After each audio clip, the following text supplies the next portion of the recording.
Hoy es miércoles 13 de diciembre de 2023. Son las 10:46 de la mañana y nos encontramos el profesor Eulogio Silverio, director de la Escuela de Filosofía, y quien les habla, en la residencia de Juan José Jiménez Sabater, mejor conocido como León David, su nombre artístico. León David es una de las mentes más preclaras que tiene la República Dominicana del presente. Profesor de generaciones, ejerció de director de extensión, de director de la Escuela de Letras de la Universidad Autónoma de Santo Domingo. Ha sido nuestro embajador ante la República Argentina y nos ha abierto las puertas de su casa para dar continuidad a este proyecto de la gestión del profesor Eulogio Silverio, que él ha denominado Archivo de la Voz. León David, un académico de cuerpo entero, ha cultivado todos o casi todos los géneros literarios de que tenemos noticia. Ha escrito poesía, su primer libro de poesía vio la luz a finales de los 70, Poemas, se titula. Luego, Los Adentros, que leíamos primero en el periódico y que luego fueron recogidos en 2 volúmenes, ya lo adentran en el ensayo. Pero ha cultivado el aforismo, la epístola, el ensayo de gran aliento, el diálogo filosófico, el teatro, la crítica de arte y ante todo, resalta en él su pensamiento. El pensamiento filosófico es una de las vetas capitales de su obra, que ya ronda por los 35 libros. Muchísimas gracias por recibirnos en su hogar, el hogar que usted y doña María han forjado. Esta entrevista tiene la finalidad de legar el testimonio viviente de su trayectoria vital, profesional, académica e intelectual a las nuevas generaciones de dominicanos. De manera que le pedimos que no ahorre datos. Háblenos libremente de dónde usted nació, quiénes fueron sus padres, cómo se formó, cómo se inicia su vocación académica, su vocación de escritor. Primero que nada, Alejandro, quien tiene que dar las gracias soy yo, por haberse ustedes tomado el trabajo de venir aquí a hacerme esta entrevista, que les agradezco. Bueno, yo estoy hace ya bastantes años recluido desde que me jubilé aquí, en mi casa, que es mi particular nido en donde trabajo, en donde no he dejado de escribir, porque eso es lo que yo hago, ¿no? Todo el tiempo. Escribir y pensar. Y en fin, tú me podrás hacer las preguntas que quieras y yo trataré de responderlas, ¿no? Como mejor pueda. Adelante. He sabido que no naciste en la República Dominicana, porque tu padre estaba en el exilio. Exacto. En el momento de tu nacimiento. Exactamente. ¿Dónde naces? Yo nací en Cuba, en La Habana. Mi padre en ese entonces, como tú bien sabes, estaba en el exilio. Él era uno de los principales líderes de la oposición al Trujillato. Estamos hablando del 25 de junio de 1945. Bueno, exacto, yo nací el 25 de junio de 1945. ¿Y cómo tú te recuerdas de esas fechas? Efectivamente, yo nací un 25 de junio de 1945 allá en La Habana. Según me cuentan mis padres, fue un parto bastante largo. Estuvo con casi un día entero para poder ver la luz, pero en fin, nací bien, sin ningún problema. Y toda mi primera infancia la pasé aunque yo no recuerdo mucho todavía de esa época, de ese periodo, entre Cuba y Puerto Rico, porque mi padre también viajó a Puerto Rico, donde obtuvo un trabajo de médico. Mi padre se graduó de doctor en medicina en París, en la Sorbona, y entonces yo viví en Barranquitas y Morovis, dos pequeñas poblaciones de Puerto Rico, puertorriqueñas. Tengo ciertos recuerdos que me vienen de esa época, lindos recuerdos. Y luego volvimos a Cuba. Y recorrimos una parte de Cuba, porque en la primera infancia estuve en el oriente cubano, en Bayamo, que es la población de la que es oriunda mi madre. Mi madre era bayamesa. Y también Holguín, la otra población. Estuvimos allá viviendo, pero luego nos mudamos a Las Villas, en el centro, era una provincia en el centro mismo de Cuba. Bien. Y allí estuve varios años, ¿no? Ahí crecí, ¿no? Y yo creo que mi primera iniciación literaria fue allí, justamente de niño, participando en la escuela, en que yo estaba en una escuela que pertenecía a la Universidad de Las Villas, y allí se hizo una especie de, no sé si era un concurso o era una actividad de los estudiantes relacionada con la historia, ¿no? Entonces ahí yo escribí un texto de carácter literario, naturalmente, diríamos no narrativo, sino más bien como de actuación, teatral, un texto teatral basado en cierto episodio de la historia cubana. Y ahí fue donde yo me inicié. Pero luego, realmente, lo que a mí eso yo lo veo ahora retrospectivamente, naturalmente, en ese entonces quizás no lo tenía claro, pero lo que realmente a mí me influyó para escribir y para ser quizás la persona intelectual que soy, fue la lectura del Quijote de Cervantes. Mi padre nos leía a veces capítulos, partes, y entonces a mí me interesó tanto que yo tomé el libro y me lo leí entero. Me gustó tanto, y era una obra completa, realmente. Me lo leí entero. Yo tendría como 12 años, quizás, más o menos, en esa época. Y no solo lo leí, sino que lo volví a leer. Lo leí 2 veces, ¿no? Y eso fue porque me encantó, me maravilló. Y yo creo que ese fue el despertar realmente de mi vocación literaria en esa época. Luego nos fuimos a Venezuela, siguiendo ese peregrinaje del exilio de mi padre, un tiempo muy breve en Caracas y luego en Mérida.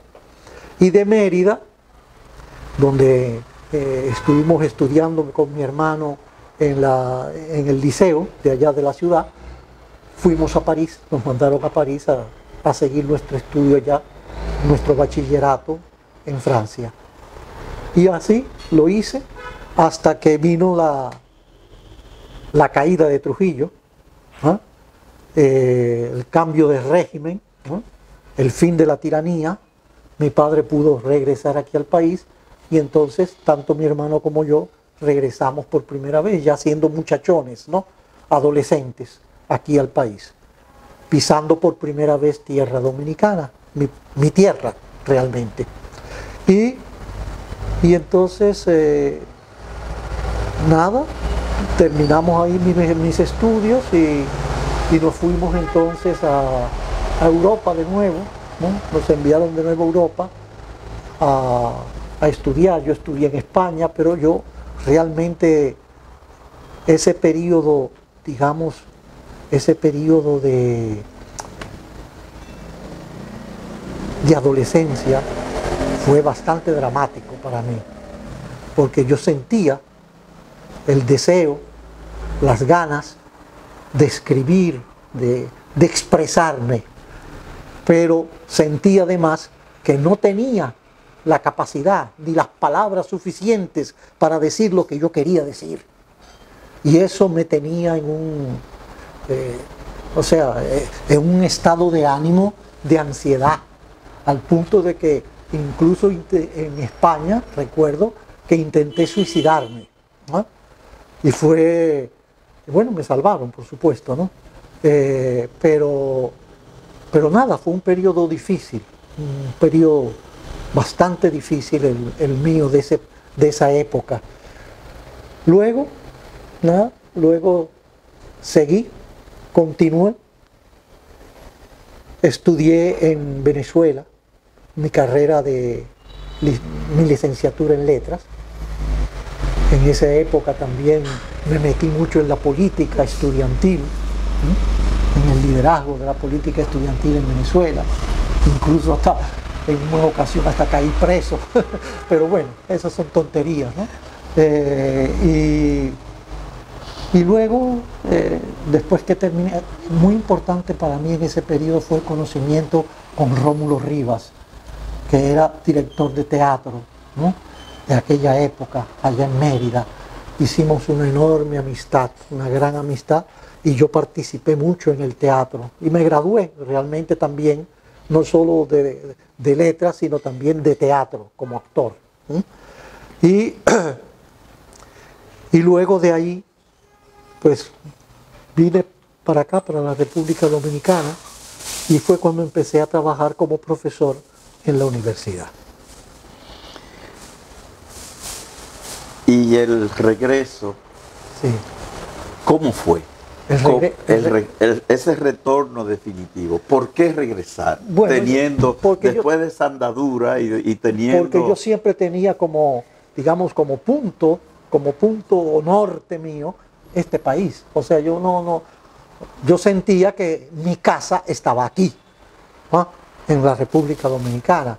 No importa que yo me sintiera bien viajando o en otros países, pero aquí era donde yo sentía pertenencia, ¿no? La pertenencia. Entonces no nací aquí, sin embargo yo siento que pertenezco a este país. Dice que te casaste con una venezolana. Exacto. También, sí, estando aquí, justamente estando aquí, fue que yo me casé con mi primera esposa, que es venezolana, ¿no? Y con la que tuve 3 hijos, ¿no? Dos hembras y un varón, ¿no? Y el hogar, ¿en qué medida el hogar fue el estuario en que Sí. se cultiva al pensador, al artista de la palabra, Bueno, al orador? Yo creo que es muy importante el hogar. El hogar es lo que te da ese remanso, esa paz, ese piso, ese suelo, ¿sí? Sobre el cual tú puedes andar con seguridad, avanzar con seguridad y hacer lo que tú buscas, lo que tú quieres hacer. Aunque en todo ese periodo, porque yo estuve durante ese primer periodo aquí en la UAS como profesor, hasta el 73, 74 más o menos, ¿no? Y luego volví a Venezuela y fui profesor entonces allá, en Venezuela, ¿no? Durante varios años, ¿no?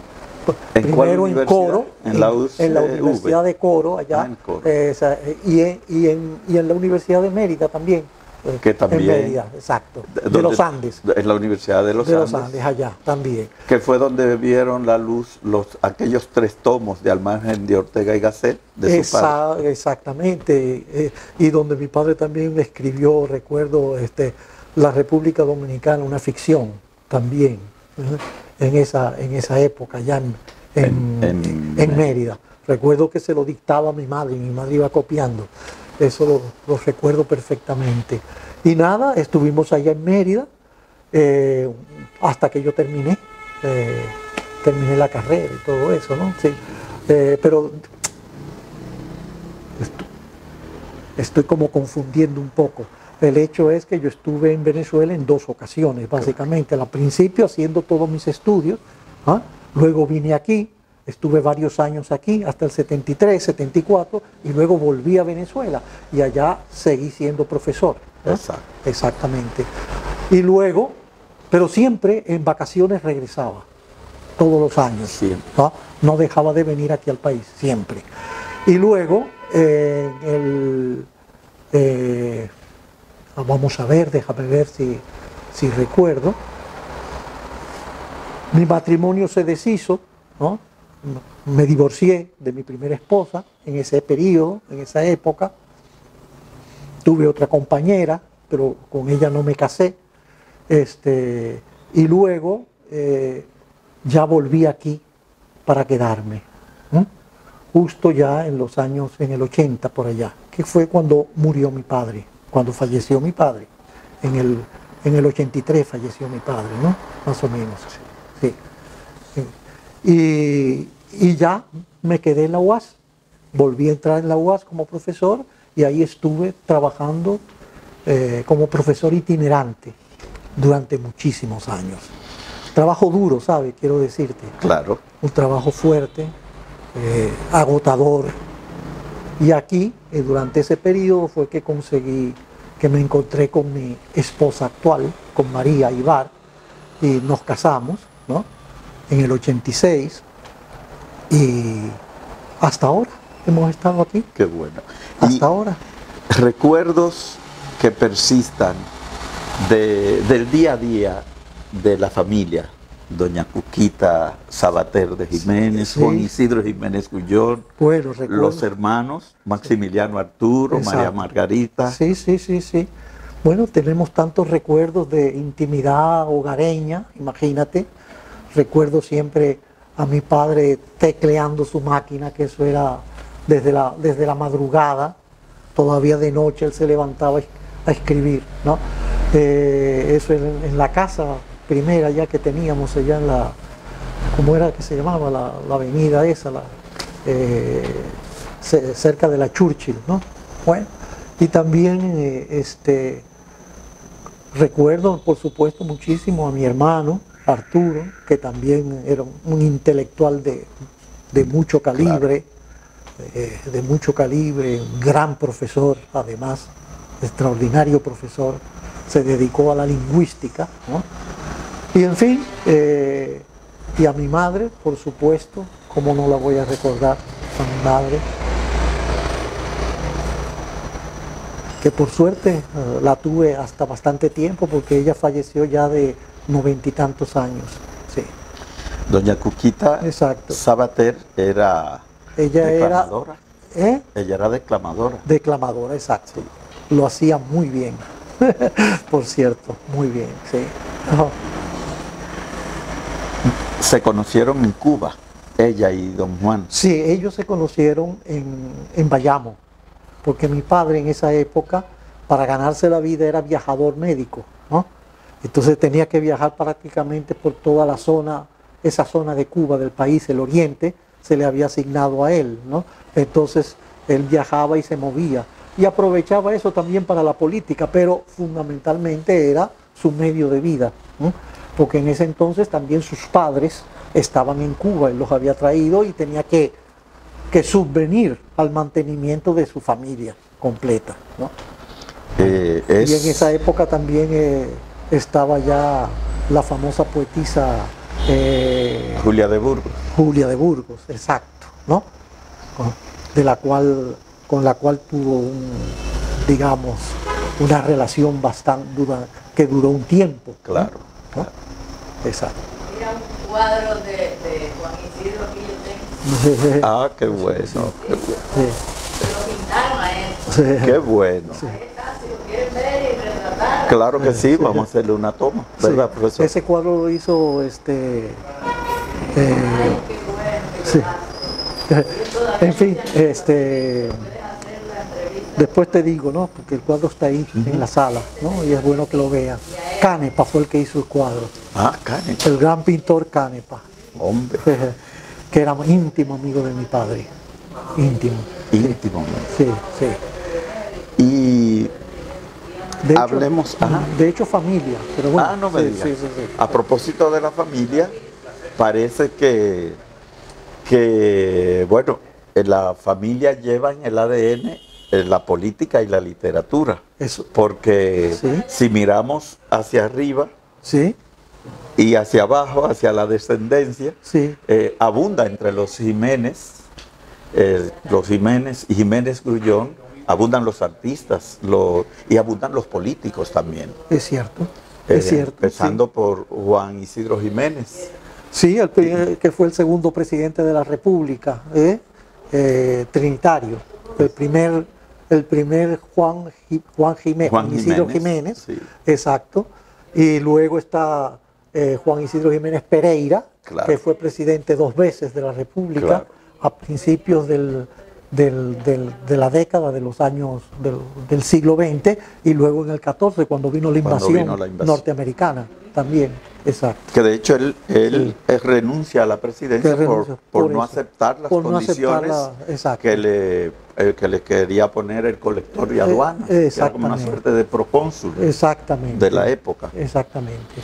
Y bueno, hay también que, a propósito, has escrito un extenso ensayo acerca de uno de los poetas primordiales de la literatura dominicana.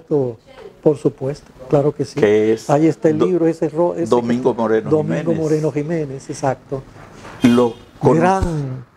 Tengo recuerdos maravillosos de Dominguito, sí. Dominguito le decían en familia. Mi padre le decía Dominguito y yo empecé a llamarlo Dominguito también. Él nos visitaba a la casa, ¿no? Entonces recuerdo a Dominguito. Era divertidísimo, tenía una serie de anécdotas increíbles y una maravilla de persona. Una maravilla de persona y un gran poeta, indudablemente, un gran poeta.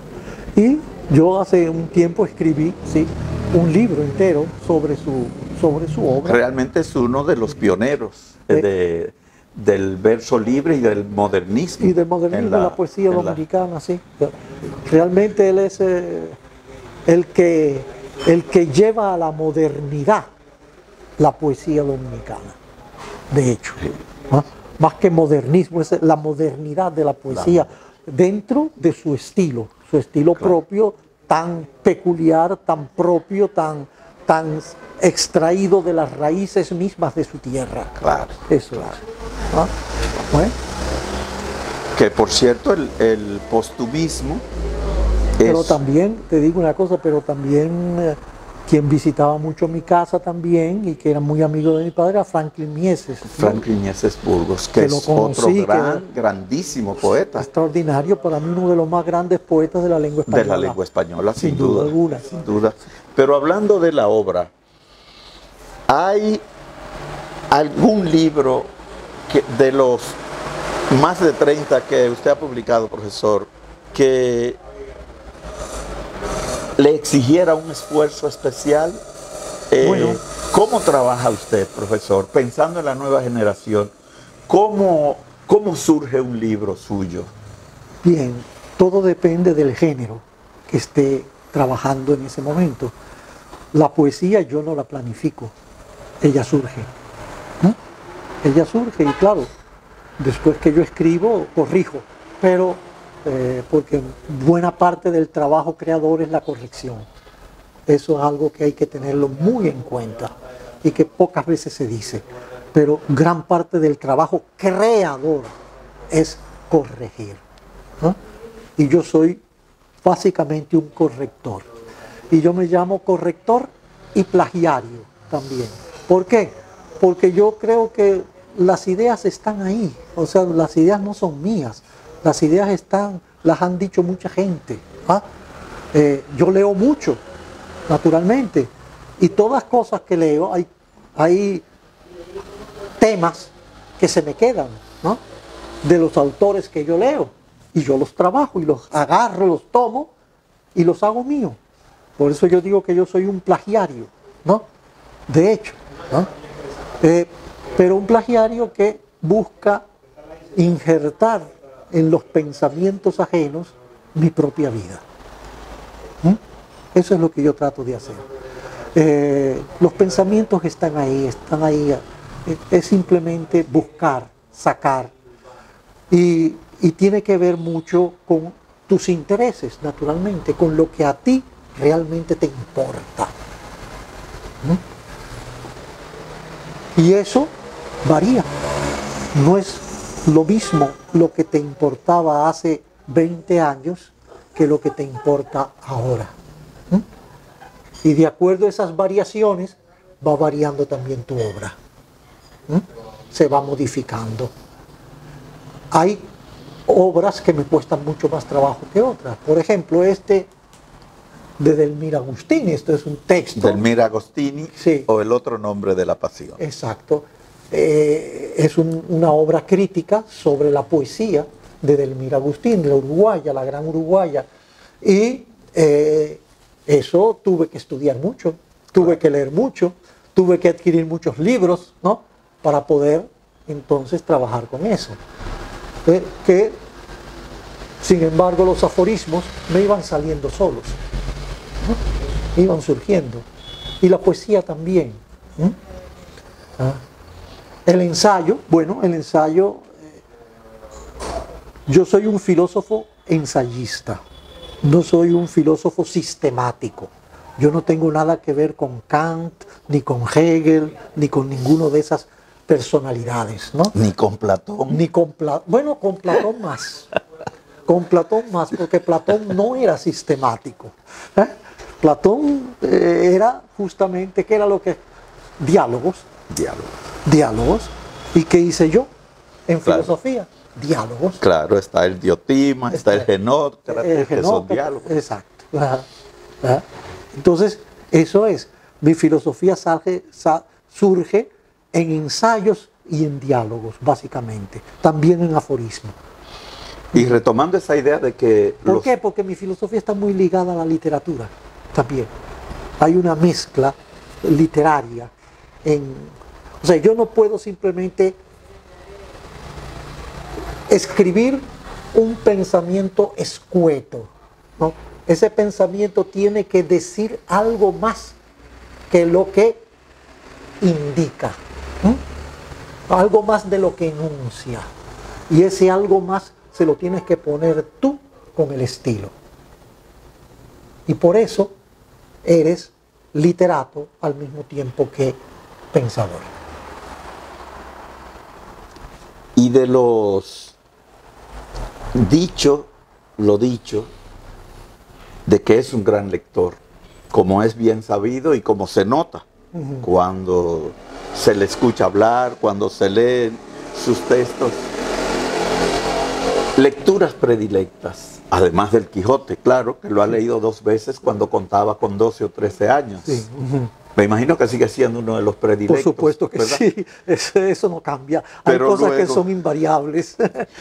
Si miramos en perspectiva nuestra tradición, tanto occidental como nacional, ¿cuáles son las lecturas indispensables, los imperdibles de León David? Bueno, ahí sí me has hecho tú una pregunta difícil de responder, porque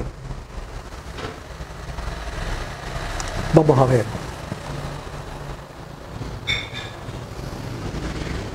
En poesía, por ejemplo, ¿no? En poesía, los grandes clásicos de la literatura lírica, de la lírica española, son todos fundamentales.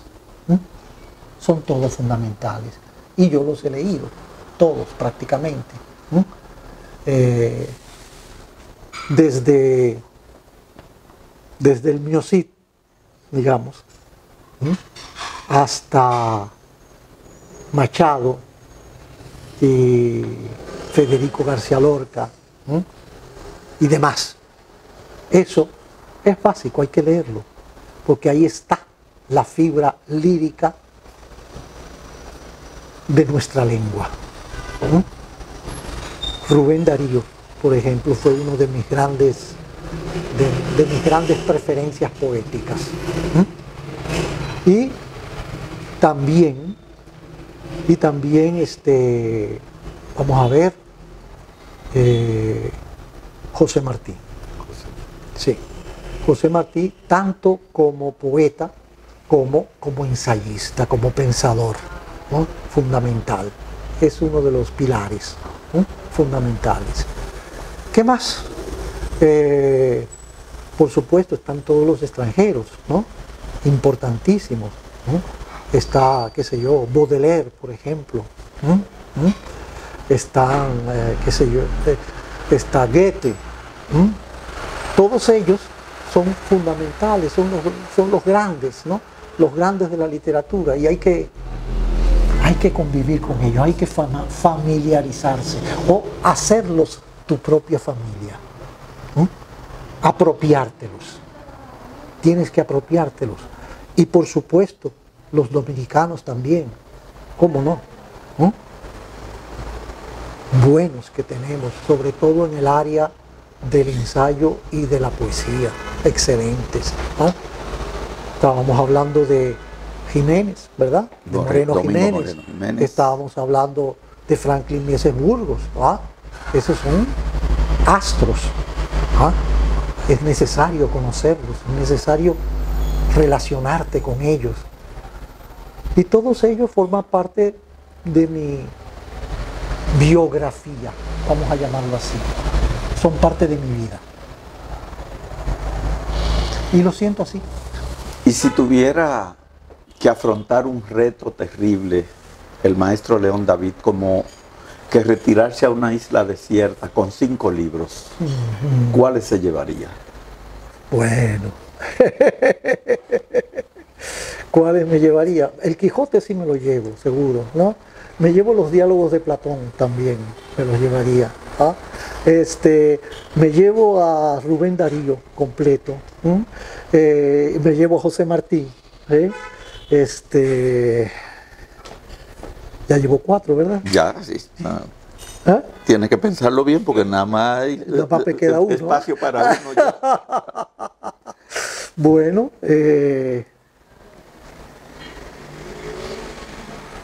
¿por qué no? Me llevo a León David. También, claro. Ya. Para seguir corrigiéndolo. Exacto, ¿no? Exacto. Sí. Se dice popularmente en nuestro país que detrás de un hombre siempre hay una gran mujer. Cierto. Pero también podría decirse que detrás de un gran hombre hay también un gran maestro o varios maestros. Sí. De las personas que intervinieron en su formación universitaria, preuniversitaria, básica, ¿a quién usted puede o a quiénes puede usted señalar como que tuviesen un peso determinante en el perfil de académico, de intelectual, de artista de la palabra que es nuestro León David de hoy? Bueno, solo conozco 2 personas con esa condición. Uno, mi padre, básicamente, mi padre. Y 2, Rómulo Rivas, como vivificador y estimulante, artístico y teatral. Porque yo también fui, no sé si lo dije o no lo dije, pero yo fui director de la escuela de teatro de aquí también. Claro. Sí. Sí. Bueno, esas 2 personas me han influido mucho. Y en el caso específico de Juan Isidro Jiménez Ullón, su padre, ¿cómo se hizo manifiesto ese empuje, ese impulso? Mi padre nunca me dirigió o me dijo, ve por el camino de las letras, escribe, sé un escritor. No. Él lo vio antes que yo. Se dio cuenta bueno, y él me facilitó, él fue un facilitador, me facilitó todas las cosas para que yo desplegase mis talentos, para que yo desplegase mi energía intelectual, simplemente. Y por supuesto, me orientaba desde el punto de vista del pensamiento, ¿no? Desde el punto de vista filosófico, si se quiere, pero no de manera sistemática, sino a través de las conversaciones diarias, de la rutina de la vida familiar. Y sin embargo, ahí, en ver cómo era mi padre, cómo él, la importancia que le daba a todo lo que tenía que ver con el intelecto, con el pensamiento, con la filosofía, con la transformación del país, ¿no? Del mundo en general. Eso fue la principal lección de vida que yo tuve. Decía usted, profesor, que los temas, las preocupaciones cambian con el paso de los años. Por supuesto. A la altura de los tiempos, en el momento actual en que se encuentra León David, el escritor, el pensador, el académico, el poeta, ¿cuáles son sus preocupaciones? ¿Qué le falta por hacer a León David? Bueno, yo creo que a mí me falta por hacer todo, porque lo hecho está. Pero, ¿qué es lo que queda por hacer? Mira, el mundo, como ustedes se dan cuenta, va de mal en peor. Yo tengo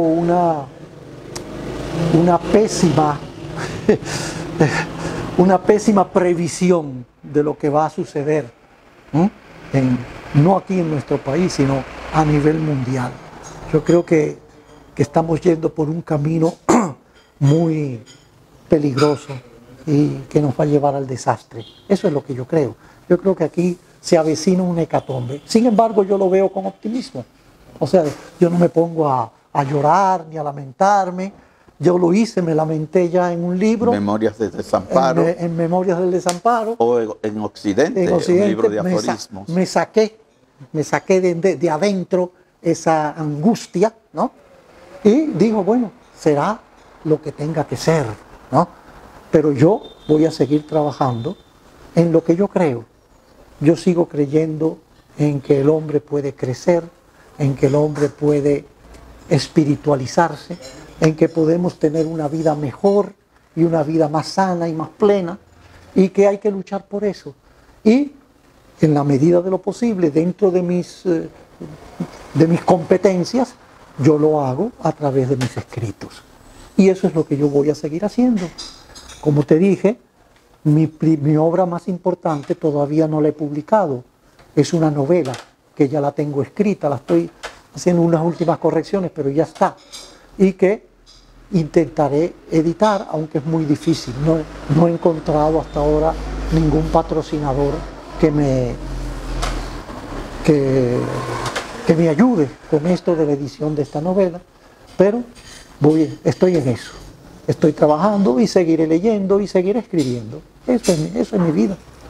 Se dice que un pesimista no es más que un optimista bien informado. Exactamente. Esa tensión del hombre hacia su mejoramiento. Ajá. ¿Cómo lo visualiza usted, profesor? ¿En el más acá de la verdad o en el más allá? ¿Qué visión tiene de la eternidad o de lo trascendente? No, yo creo en el más acá, ¿no? Aquí, ¿no? En el aquí y en el ahora. Solo tenemos este tiempo, el presente. Y este presente, claro, es como elástico, ¿no? Se estira, ¿no? Y se estira de acuerdo a la forma, digamos, ¿no? Que tú le das, ¿no? Entonces yo creo que nuestra vida, ¿no? Que nuestra vida sigue siendo la misma. Mira, yo tengo ahora 78 años, ¿no? He cumplido 78 años y me recuerdo cuando era niño, ¿no? Y sin embargo, y cuando me veo como niño, y luego me veo como adolescente, y luego me veo como un joven, y luego me veo como una persona madura, y luego me veo como el anciano que soy ahora, digo, bueno, pero ¿qué es esto? Yo creo que hay dos maneras de ver la vida, ¿no? Tú puedes ver la vida como un milagro, ¿sí? O ver la vida como una rutina. Y yo prefiero verla como un milagro. Es un milagro que yo esté aquí ahora hablando con ustedes, a mis 78 años, cuando yo era un niño, hace 78 años, justamente. Ese transcurso de aquel niñito a esta persona me parece algo milagroso. Es un milagro que tal vez un científico, una persona con mentalidad científica, la ve y me diga, pero usted está diciendo boberías, tonterías. Bueno, es posible, pero son tonterías que te llenan y que hasta cierto punto cumplen una función. La función de hacerte ver a ti como lo que realmente eres. ¿Qué eres tú? Esa transformación, ese ir de un punto hacia el otro. Y yo estoy en ese camino, yendo hacia esa otredad, que yo trato de visualizarla y que me la imagino, pero que podría ser o no ser. Eso depende, ¿no? Y no depende solo de mí. Entonces yo creo que lo que hay es que seguir luchando, Alejandro. Hay que seguir haciendo lo que nosotros hacemos. Si tú crees que es importante escribir, que es importante manifestar tus ideas, hacer que lleguen a los demás, sobre todo a los jóvenes, ¿no? Si tú crees que eso es importante, bueno, dedícate a eso, hazlo. Y es lo que yo hago. Y no quiero, y no me preocupa, mira, yo tiempo atrás yo era muy vanidoso, ¿no? Como la mayoría de los intelectuales, como la mayoría de los artistas, que tenemos un gran ego, ¿no? Queremos lucir, queremos relucir, queremos estar, ya sabes, en la palestra, ¿no? Y que todos los demás nos vean. Bueno, yo era así, a mí me gustaba eso, ¿eh? Ya no. Eso es uno de los cambios que yo he percibido en mí. A mí no me interesa que la gente diga lo que quiera, y si me quieren considerar bien, bien, y si no se quieren fijar en mí, pues que no se fijen, eso es todo, ¿no? Lo importante es que yo pueda seguir haciendo lo que de verdad para mí es significativo. Eso es todo.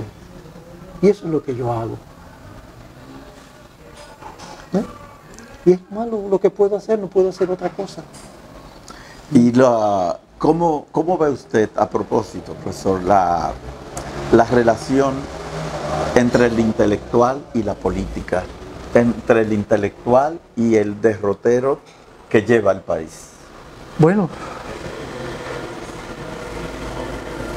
este país, me dice, ¿verdad? La Bueno, República Dominicana. Pues yo creo que la política actual es muy poco intelectual. Hay muy poca intelectualidad en nuestra política, ¿no? Yo lo que veo es que nuestros políticos, la gran mayoría, son unos ignaros. Son una caterva de individuos sin conocimiento, sin cultura, ninguna. Y yo no digo que con la cultura ya todo se va a resolver, no. Pero no cabe duda de que se necesita gente con conocimientos, ¿no? Y no solamente técnicos o individuos exclusivamente diseñados para la política. No, eso no puede ser. Yo, como humanista, y que me considero tal, creo que un político debe ser un humanista. Debe serlo, tendría que serlo. Y no lo tenemos. Ese es el problema. Una cosa es ser político y otra cosa es ser estadista. Tenemos muchos políticos, pero pocos estadistas ha habido en nuestro país. Y yo creo que el derrotero de nuestro país no nos lleva hacia nada que sea muy agradable, te lo digo sinceramente, tal como están las cosas. Habría que cambiar esto. Eso es lo que yo creo. Y yo poco me atrevo a dar opiniones acerca de la política. No me considero competente en esa materia, pero como persona estoy obligado de todas maneras a adentrarme en ese mundo, porque la política tú no la escoges, la tienes ahí, ¿ah? Y tienes que lidiar con ella obligatoriamente como ser humano. Por lo que usted nos expresa, se sigue que no goza de buena salud la política dominicana de nuestro tiempo. No, de pésima salud, aunque realmente hay otros países que quizás la tengan peor todavía que nosotros, pero como dicen, eso sería un consuelo de tontos, el ver que en otros países las cosas están peor. No. ¿Le llega a la mente el nombre de alguno de esos otros países? Bueno, ahí está Argentina, el caso, por ejemplo. ¿Ah? Hay países en que las cosas... Yo no creo que los Estados Unidos estén muy bien, quiero decirte. ¿Ah? Y con la amenaza de Trump ahí también todavía. No, para nada. Haití, Venezuela. Bueno, Haití y Venezuela también. España. Eso es otro... son dos desastres que tenemos ahí al lado. ¿Y la literatura dominicana de nuestro tiempo goza de buena salud, profesor? Bueno, yo diría que nunca se ha publicado tanto como en estos tiempos. Ahora, una cosa es la cantidad y otra cosa es la excelencia, la calidad. Pero yo creo que desde el punto de vista literario, nuestro país sigue teniendo plumas interesantes, plumas útiles. Y de manera específica la literatura de pensamiento, o filosofía, Sí, o la ensayística. sí, los hay, no cabe duda, los hay, pero no voy a dar nombres para no ponerme para no entrar en discusiones difíciles, vamos a decir, ¿no? Pero sí, yo diría que los hay, claro que sí.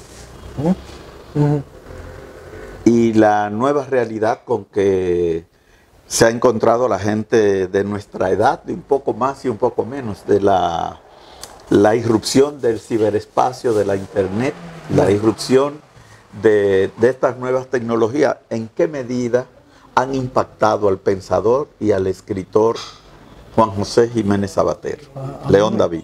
A mí me han impactado en el sentido de hacerme ver como un ignorante, porque yo soy muy malo para esas cuestiones, ¿no? Y realmente me manejo muy mal en esa órbita, ¿no? Entonces, cuando yo veo que mi hijo hace así chu y con una maquinita y logra hacer una serie de comunicaciones, etcétera, y para mí eso es como, qué sé yo, un enigma, ¿no? Un enigma irresoluble, ¿no?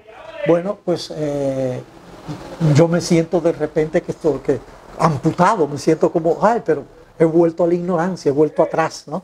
Realmente se necesitaría un nuevo aprendizaje, por lo menos de carácter técnico en ese sentido. Pero desde el punto de vista del pensamiento, no. ¿Por qué? Porque todos tenemos que pensar con el cerebro, ¿no? Y mi cerebro sigue estando ahí. Así que por ese lado no hay problema. Y para escribir, bueno, con un lapicito suficiente, aunque yo utilizo la computadora, naturalmente, mi laptop, pero con un lápiz lo mismo lo podría hacer. Siendo que es usted una de nuestras plumas, de nuestros pensadores y de nuestros poetas representativos del presente, ¿tiene usted algunos consejos, algunas recomendaciones que hacer a quienes ahora se inician en los oficios del pensamiento, de la escritura y del arte de la palabra escrita? Mi primera recomendación sería que se volcasen primero sobre sí mismos, sobre ellos mismos, para asegurarse de que realmente quieren hacer eso. Sentirse seguros de que eso es lo que de verdad los llama. Y si es así, entonces adelante, echen adelante. Ser literato, ser escritor, ser pensador es un destino. Tú lo tienes dentro de ti. Lo descubres o lo ignoras, pero está ahí. Y si tú lo descubres y lo tienes, no te queda más camino que seguir adelante, y que escribir y que pensar. Y para eso, mira, no hay ninguna lección, ningún manual. Eres tú, tu propio manual. ¿Cuál sería el ideal perfil de un profesor de la Facultad de Humanidades, a su juicio? El ideal perfil. Bueno, tendría que ser una persona muy paciente, una persona muy tolerante, abierta, espíritu, y al mismo tiempo con mucha claridad respecto a aquello que pretende enseñar, que pretende mostrar a su discipulado. Ese sería el perfil. ¿Y una clase ideal en su área, en letras? ¿Cuáles fueron las asignaturas que usted impartió, profesor? Fueron tantas que yo ni me acuerdo ya de cuántas fueron, ¿no?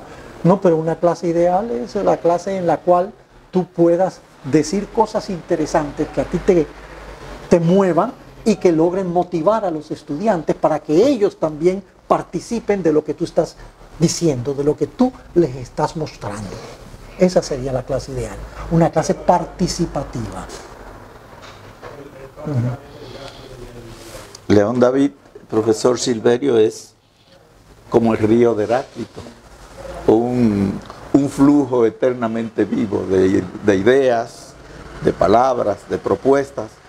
Yo sé que podríamos agotar 1 hora más o 2 horas más. Podemos estar toda la tarde. Toda la tarde, eso, pero si es verdad que para muestra un botón, yo creo que tenemos suficientes botones como para hacer una camisa. Estos encuentros, profesor León David, siempre concluyen con una intervención del profesor Silverio, que sigue de cerca, está presente y es el alma de estas entrevistas, que es parte de un proyecto de su gestión como director de la Escuela de Filosofía. Así que las gracias de parte del profesor Silverio, de parte mía, de parte del programa de la Escuela de Filosofía, y con esas palabras dejo en voz del profesor Silverio el cierre de este encuentro. Muchísimas gracias a ustedes, de verdad que sí, por haberse tomado el tiempo para venir acá a esta tertulia, porque ha sido como una especie de tertulia. Agradecer en nombre de la Escuela de Filosofía y el mío propio, que nos haya recibido y ha abierto la puerta de su casa, la de su esposo, su compañera, que es una excelente artista, una extraordinaria artista. O sea, mientras se está haciendo la entrevista, yo estoy en 2 planos, escuchando, pero también observando la calidad de la obra de María, lo cual nos satisface muchísimo. Y agradecerle a usted especialmente porque yo sé que usted lo sabe, pero se lo voy a repetir. Usted es un modelo a seguir para las nuevas generaciones, para la presente y futuras generaciones. Es un intelectual realmente comprometido con lo que hace. Y que algo que yo le decía a los muchachos ya en Santiago, que ustedes no saben el privilegio que es ustedes tener al profesor en un aula. Eso es un asunto que no se va a repetir varias veces, así que aprovechen tenerlo ahí, aprovechen cada palabra, porque en cada palabra que él escribe o en cada palabra que dice en un aula es una enseñanza. Así mismo lo tomamos nosotros de la Escuela de Filosofía. Todo su texto, toda su vida, su trayectoria la seguimos y la apreciamos. Y agradecemos que nos haya brindado la oportunidad de grabar este testimonio para la presente y futuras generaciones. Así que, profesor, yo creo que ha sido un excelente encuentro y no nos queda más que agradecerle, profesor. Gracias a ustedes, de verdad que sí.